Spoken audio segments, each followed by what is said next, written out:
Harry Potter and the Sorcerer's Stone by J.K. Rowling. Chapter 2. The Vanishing Glass. Nearly 10 years had passed since the Dudleys had woken up to find their nephew on the front step, but Privet Drive had hardly changed at all. The sun rose on the same tiny front gardens and lit up the brass number 4 on the Dursleys' front door. It crept into their living room, which was almost exactly the same as it had been on the night when Mr. Dursley had seen that fateful news report on owls. Only the photographs on the mantelpiece really showed how much time had passed. 10 years ago, there had been lots of pictures of what looked like a large pink beach ball wearing different colored bonnets. But Dudley Dursley was no longer a baby, and now the photographs showed a large blonde boy riding his first bicycle, on a carousel at the fair, playing a computer game with his father, being hugged and kissed by his mother. The room held no sign at all that another boy lived in the house too. Yes, Harry Potter was still there, asleep at the moment, but not for long. His Aunt Petunia was awake, and it was her shrill voice that made the first noise of the day. Up! Get up, now! Harry woke with a start. His aunt rapped on the door again. Up! She screeched. Harry heard her walking toward the kitchen, and then the sound of the frying pan being put on the stove. He rolled onto his back and tried to remember the dream he had been having. It had been a good one. There had been a flying motorcycle in it. He had a funny feeling he'd had the same dream before. His aunt was back outside the door. Are you up yet? She demanded. Nearly, said Harry.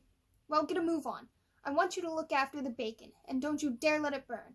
I want everything perfect on Duddy's birthday. Harry groaned. What did you say? His aunt snapped through the door. Nothing.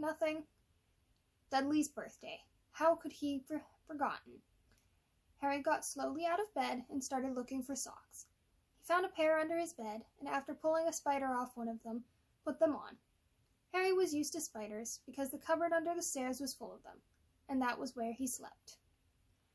When he was dressed, he went down the hall into the kitchen. The table was almost hidden beneath all Dudley's birthday presents.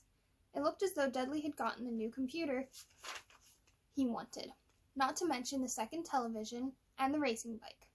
Exactly why Dudley wanted a racing bike was a mystery to Harry, as Dudley was very fat and hated exercise. Unless, of course, it involved punching somebody.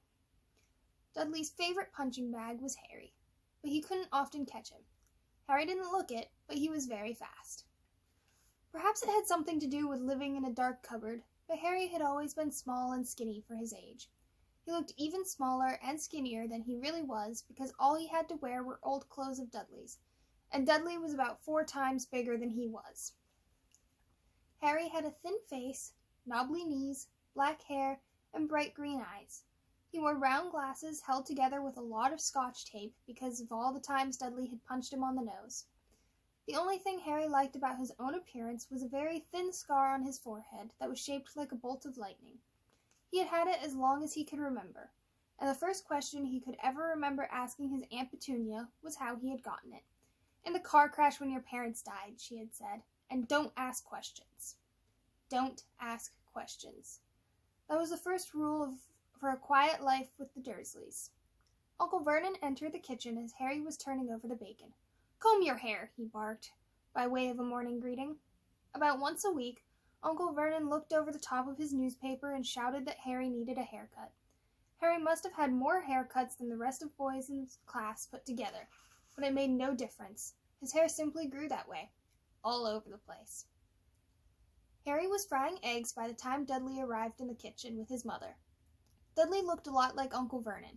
He had a large pink face, not much neck, small watery blue eyes, and thick blonde hair that lay smoothly on his thick fat head. Aunt Petunia often said that Dudley looked like a baby angel. Harry often said that Dudley looked like a pig in a wig. Harry put the plates of egg and bacon on the table, which was difficult as there wasn't much room. Dudley, meanwhile, was counting his presents. His face fell. 36, he said, looking up at his mother and father. That's 2 less than last year. Darling, you haven't counted Auntie Marge's present, see? It's here under the big one for Mummy and Daddy. All right, 37 then, said Dudley, going red in the face. Harry, who could see a huge Dudley tantrum coming on, began wolfing down his bacon as fast as possible in case Dudley turned the table over. Aunt Petunia obviously scented danger too, because she said quickly, and we'll buy you another 2 presents while we're out today. How's that, Popkin? 2 more presents. Is that all right?" Dudley thought for a moment. It looked like hard work. Finally, he said slowly, "So I'll have 39 sweetums," said Aunt Petunia. "Oh." Dudley sat down heavily and grabbed the nearest parcel. "All right, then." Uncle Vernon chuckled. "Little Tyke wants his money's worth, just like his father. Attaboy, Dudley." He ruffled Dudley's hair. At that moment, the telephone rang, and Aunt Petunia went to answer it while Harry and Uncle Vernon watched Dudley unwrap the racing bike, a video camera, a remote-control airplane, 16 new computer games, and a VCR. He was ripping the paper off of a gold wristwatch when Aunt Petunia came back from the telephone, looking both angry and worried.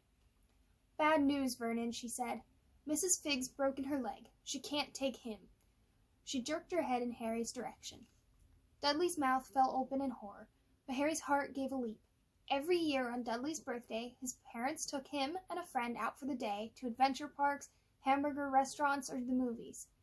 Every year, Harry was left behind with Mrs. Figg, a mad old lady who lived 2 streets away. Harry hated it there. The whole house smelled of cabbage, and Mrs. Figg made him look at photographs of all the cats she'd ever owned. "Now what?" said Aunt Petunia, looking furiously at Harry as though he'd planned this.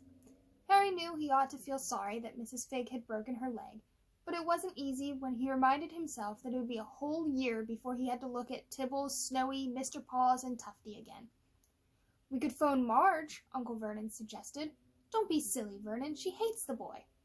The Dursleys often spoke about Harry like this, as though he wasn't there, or rather, as though he was something very nasty that couldn't understand them, like a slug. "What about, what's-her-name, your friend, Yvonne?" "On vacation in Majorca," snapped Aunt Petunia. "You could just leave me here," Harry put in hopefully. He'd be able to watch what he wanted on television for a change, and maybe even have a go on Dudley's computer. Aunt Petunia looked as though she'd just swallowed a lemon. "And come back and find the house in ruins?" she snarled. "I won't blow up the house," said Harry, but they weren't listening.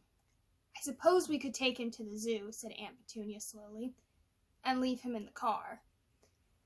"The car's new. He's not sitting in it alone." Dudley began to cry loudly. In fact, he wasn't really crying. It had been years since he'd really cried. But he knew that if he screwed up his face and wailed, his mother would give him anything he wanted. "Dinky Duddy Dums, don't cry. Mummy won't let him spoil your special day," she cried, flinging her arms around him. "I don't want him to come," Dudley yelled between huge pretend sobs. "He always spoils everything." He shot Harry a nasty grin through the gap in his mother's arms. Just then, the doorbell rang. "Oh, good Lord, they're here," said Aunt Petunia frantically, and a moment later, Dudley's best friend, Piers Polkiss, walked in with his mother. Piers was a scrawny boy, with a face like a rat. He was usually the one who held people's arms behind their backs while Dudley hid them. Dudley stopped pretending to cry at once. Half an hour later, Harry, who couldn't believe his luck, was sitting in the back of the Dursleys' car with Piers and Dudley, on the way to the zoo for the first time in his life. His aunt and uncle hadn't been able to think of anything else to do with him, but before they'd left, Uncle Vernon had taken Harry aside. "I'm warning you," he had said, putting his large purple face right up close to Harry's. "I'm warning you now, boy. Any funny business, anything at all, and you'll be in that cupboard from now until Christmas." "I'm not going to do anything," said Harry, "honestly." But Uncle Vernon didn't believe him. No one ever did.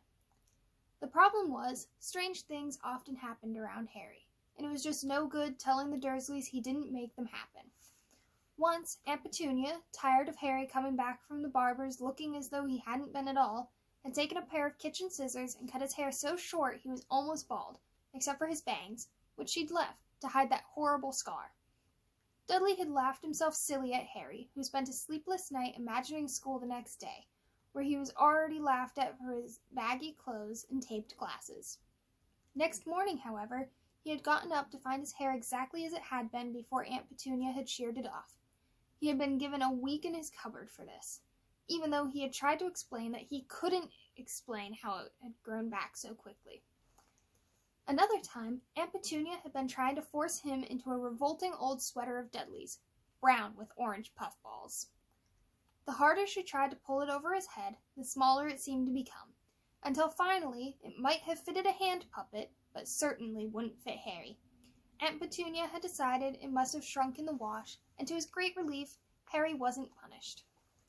On the other hand, he'd gotten into terrible trouble for being found on the roof of the school kitchens. Dudley's gang had been chasing him as usual when, as much to Harry's surprise as anyone else's, there he was, sitting on the chimney. The Dursleys had received a very angry letter from Harry's headmistress telling them Harry had been climbing school buildings, but all he tried to do, as he shouted at Uncle Vernon through the locked door of his cupboard, was jump behind the big trash cans outside the kitchen doors.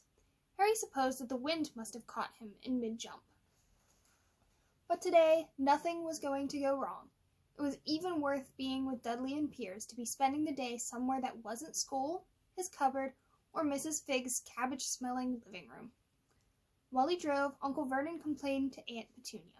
He liked to complain about things. People at work, Harry, the council, Harry, the bank, and Harry were just a few of his favorite subjects. This morning, it was motorcycles. Roaring along like maniacs, the young hoodlums, he said, as a motorcycle overtook them. I had a dream about a motorcycle, said Harry, remembering suddenly. It was flying. Uncle Vernon nearly crashed into the car in front. He turned right around in his seat and yelled at Harry, his face like a gigantic beet with a mustache. Motorcycles don't fly. Dudley and Piers sniggered. I know they don't, said Harry. It was only a dream. But he'd wished he hadn't said anything. If there was one thing the Dursleys hated even more than his asking questions, it was his talking about anything acting in a way it shouldn't, no matter if it was in a dream or even a cartoon. They seemed to think he might get dangerous ideas. It was a very sunny Saturday, and the zoo was crowded with families. The Dursleys bought Dudley and Piers large chocolate ice creams at the entrance, and then, because the smiling lady in the van had asked Harry what he had wanted before they could hurry him away, they bought him a cheap lemon ice pop. It wasn't bad either, Harry thought, licking it as they watched a gorilla scratching its head, who looked remarkably like Dudley, except that it wasn't blonde. Harry had the best morning he'd had in a long time. He was careful to walk a little way apart from the Dursleys so that Dudley and Piers, who were starting to get bored with the animals by lunchtime, wouldn't fall back on their favorite hobby of hitting him. They ate in the zoo restaurant, and when Dudley had a tantrum because his Knickerbocker glory didn't have enough ice cream on top, Uncle Vernon bought him another one, and Harry was allowed to finish the first. Harry felt, afterward, that he should have known it was all too good to last. After lunch, they went to the reptile house. It was cool and dark in there, with lit windows all along the walls. Behind the glass, all sorts of lizards and snakes were crawling and slithering over bits of wood and stone. Dudley and Piers wanted to see huge, poisonous cobras and thick, man-crushing pythons. Dudley quickly found the largest snake in the place. It could have wrapped its body around Uncle Vernon's car and crushed it into a trash can. But at the moment, it didn't look in the mood. In fact, it was fast asleep.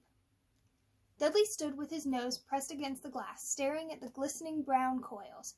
"Make it move," he whined at his father. Uncle Vernon tapped on the glass, but the snake didn't budge. "Do it again," Dudley ordered. Uncle Vernon rapped the glass smartly with his knuckles, but the snake just snoozed on. "This is boring," Dudley moaned. He shuffled away. Harry moved in front of the tank and looked intently at the snake. He wouldn't have been surprised if it had died of boredom itself. No company except stupid people drumming their fingers on the glass, trying to disturb it all day long. It was worse than having a cupboard as a bedroom, where the only visitor was Aunt Petunia hammering on the door to wake you up. At least he got to visit the rest of the house. The snake suddenly opened its beady eyes. Slowly, very slowly, it raised its head until its eyes were level with Harry's. It winked. Harry stared, though he looked quickly around to see if anyone was watching. They weren't. He looked back at the snake and winked too. The snake jerked its head toward Uncle Vernon and Dudley, then raised its eyes to the ceiling.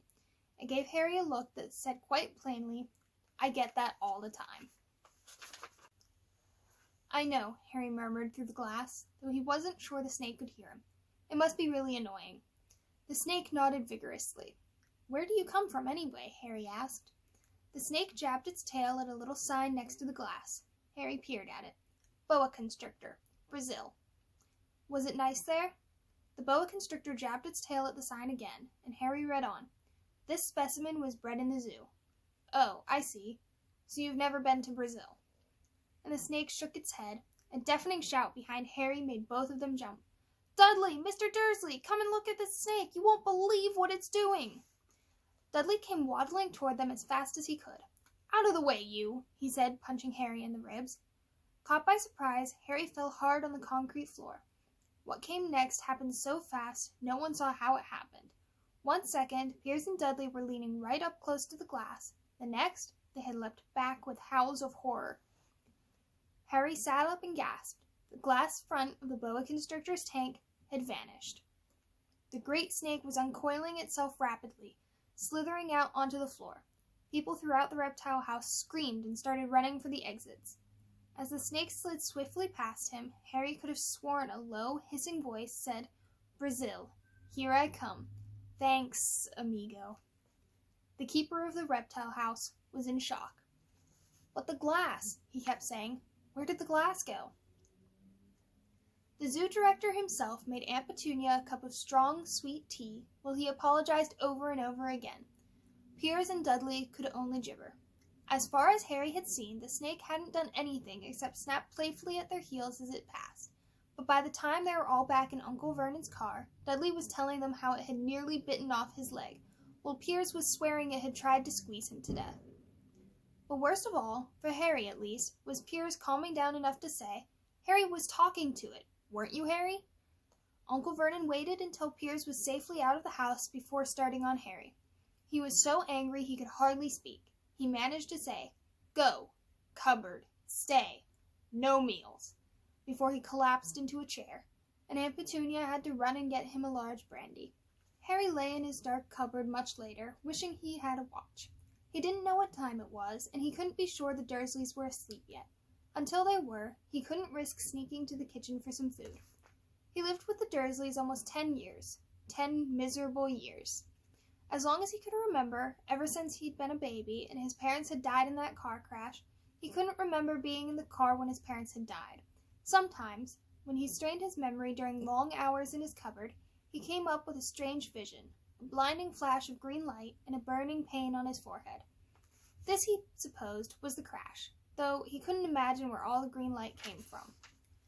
He couldn't remember his parents at all. His aunt and uncle never spoke about them, and of course he was forbidden to ask questions. There were no photographs of them in the house. When he had been younger, Harry had dreamed and dreamed of some unknown relation coming to take him away, but had never happened. The Dursleys were his only family. Yet sometimes he thought, or maybe hoped, that strangers in the street seemed to know him.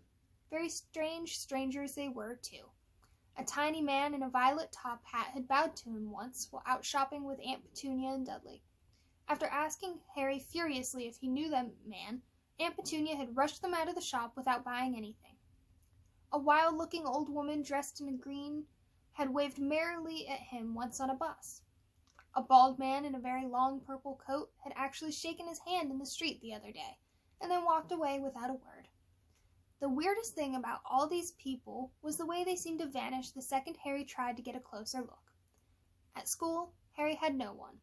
Everybody knew that Dudley's gang hated that odd Harry Potter in his baggy old clothes and broken glasses, and nobody liked to disagree with Dudley's gang.